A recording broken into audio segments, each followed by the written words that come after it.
Hello everyone, we will be starting with the 32nd MCQ.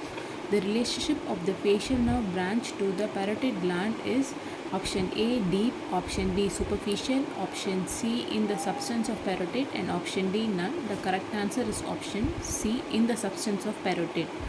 Question number 33. The duct of Revinus is associated with option A parotid, option B submandibular gland, option C sublingual gland, and option D minor salivary gland. So the correct answer for option 33 is C, which is sublingual gland. Explanation is sublingual salivary gland are drained by 8 to 20 excretory ducts called the duct of Revinus. The largest major duct of these is called as Bartholin duct. Question number 34. The tendon of sartorius, gracilis and semitendinous muscle forms a pes anserinus at the neck of tibia. Similar kind of structure is also seen in option A parotid, option B submandibular, option C cheek, and option D TMJ. The correct answer is option A, which is parotid. The pes anserinus, literally the goose foot, is the anatomic name given to the conjoined tendons at the medial aspect of the knee that inserted on to the anteromedial aspect of the tibia. Its name comes from the webbed foot appearance of the tendons inserted onto the tibia.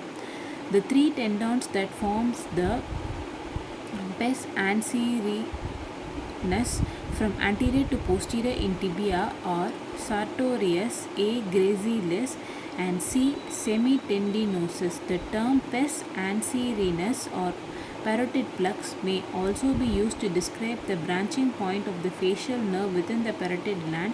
Within the substance of the gland, the facial nerve branches into superior temporofacial and inferior cervicofacial trunks. The trunk branches further to form a parotid plexus.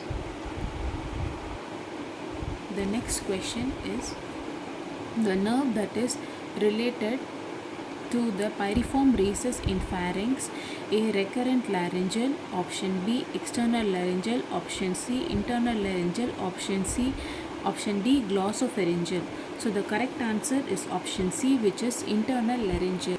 Explanation is piriform fossa is a depression on the lateral wall of laryngopharynx present on either side of the inlet of larynx. The internal laryngeal nerve is present beneath the mucosa of piriform fossa, or the nerve which is related to the piriform fossa is internal laryngeal nerve.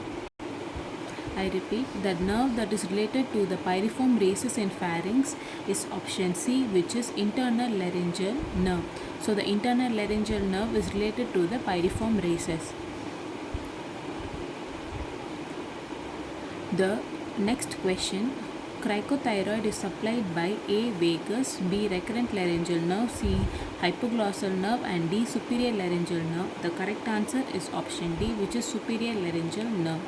Cricothyroid is supplied by superior laryngeal nerve. Explanation is all the muscles of the larynx except cricothyroid are supplied by recurrent laryngeal nerve. Cricothyroid is supplied by external laryngeal nerve, which is a branch of superior laryngeal nerve. The muscle which opens the glottis are A cricothyroid, B thyroarytenoid, C posterior cricoarytenoid, and D lateral cricoarytenoid. So the correct answer is option C, which is posterior cricoarytenoid.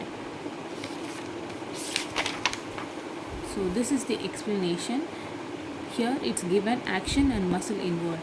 The muscle which opens the glottis or the abductors of the vocal cord. The muscle involved are posterior cricoarytenoids. The muscle which closes the glottis or adductors of vocal cord. The muscles involved are lateral cricoarytenoid, transverse arytenoid, cricothyroids, and thyroarytenoids. The muscle which tense the vocal cord is cricothyroid. Muscles which relax the vocal cord is thyroarytenoid and vocalis. Muscles which open the inlets of larynx is thyroepiglotticus, and muscles which closes the inlet of the larynx are aryepiglotticus and oblique arytenoids. So this is the tabular column given very precisely. You can make a note of it and you can revise at any time you wanted. I repeat, muscle which open the glottis is option C, which is posterior cricoarytenoid. The next question, nasopharynx consists of all except pyriform recess, option B pharyngeal recess, option C pharyngeal tonsil, and option D salpingopharyngeal fold. So the correct answer is option A pyriform recess. So nasopharynx consists of pharyngeal recess, pharyngeal tonsils, and salpingopharyngeal fold. So for this particular question, the correct answer is pyriform recess. The pyriform recess is seen in laryngopharynx.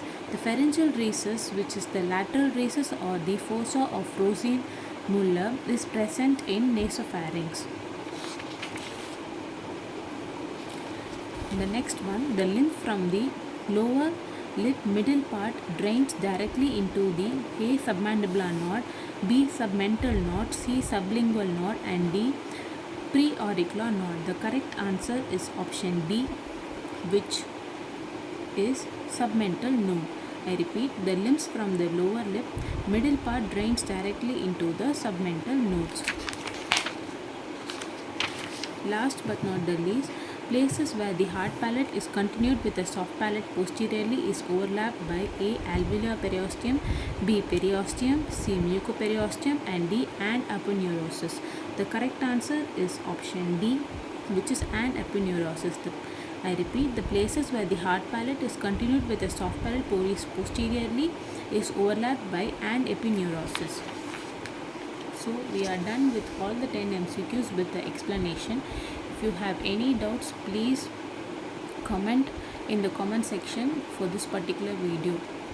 Please like, subscribe to my channel for more immediate updates of Pulse NEET MDS MCQs.